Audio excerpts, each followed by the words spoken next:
నమస్తే అండి, రుచివనానికి స్వాగతం.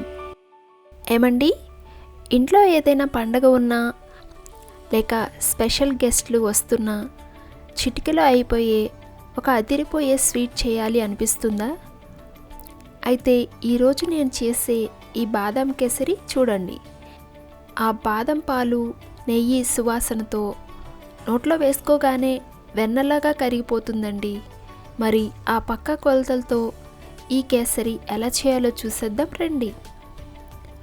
ముందుగా ఒక మిక్సీ జార్ తీసుకుని అందులో ఒక 20 వరకు బాదం పప్పులు వేయండి. వీటిని మెత్తగా గ్రైండ్ చేసి ఆ తరువాత ఒక కప్పు పాలు పోసి మళ్ళీ మెత్తని పేస్ట్ లాగా చేసి పక్కన పెట్టుకోవాలి. ఇప్పుడు స్టవ్ వెలిగించి ప్యాన్ పెట్టుకుని ఒక 2 టేబుల్ స్పూన్ల నెయ్యి వేయండి. నెయ్యి కరిగాక ఒక 2 టేబుల్ స్పూన్ల జీడిపప్పు వేసి అవి మంచి గోల్డెన్ కలర్ వచ్చే వరకు వేయించి ఒక బౌల్లోనికి తీసి పక్కన పెట్టుకోండి.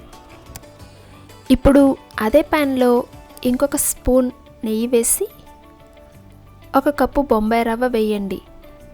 మంటని లో ఫ్లేమ్లో ఉంచి రవ్వ నుండి మంచి వాసన వచ్చే వరకు వేయించాలి సుమా.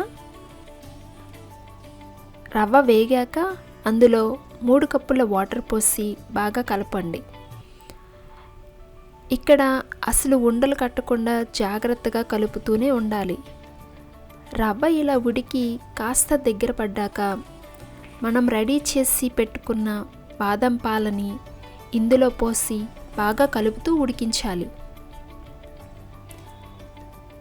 బాదం పాలు కూడా రవ్వతో బాగా కలిసి ఉడికిన తరువాత ఇందులో ఒక కప్పు పంచదార వేయండి. పంచదార కరిగి పాకంలో అవుతుంది. అప్పుడు కొంచెం ఫుడ్ కలర్ కూడా వేసి కలపండి.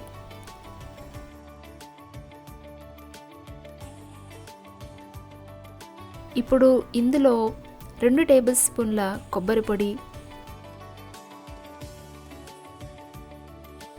1/2 టీ స్పూన్ యాలకుల పొడి, ఇంకా మన కేసరికి రుచినిచ్చే పైనాపిల్ ఎసెన్స్ ఒక 2 చుక్కలు వేయండి. మనం వేయించి పెట్టుకున్న జీడిపప్పు కూడా వేసి బాగా కలపండి.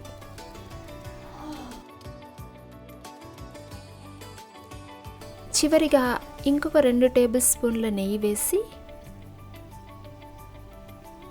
ఆ కేసరి ప్యాన్ నుండి విడిపోయి ఇలా చక్కగా తిరుగుతున్నప్పుడు స్టవ్ ఆఫ్ చేసేయడమే. అంతేనండి, ఎంతో రుచికరమైన బాదం కేసరి రెడీ. చూస్తుంటేనే నోరూరిపోతుంది కదా. మరి మీరు కూడా ట్రై చేసి ఎలా వచ్చిందో నాకు కామెంట్స్లో చెప్పండి. వీడియో నచ్చితే ఒక లైక్ వేసి మన రుచివనం ఛానల్ని సబ్స్క్రైబ్ చేసుకోవటం మర్చిపోకండి. మళ్ళీ ఇంకొక మంచి వంటతో కలుద్దాం. సెలవు.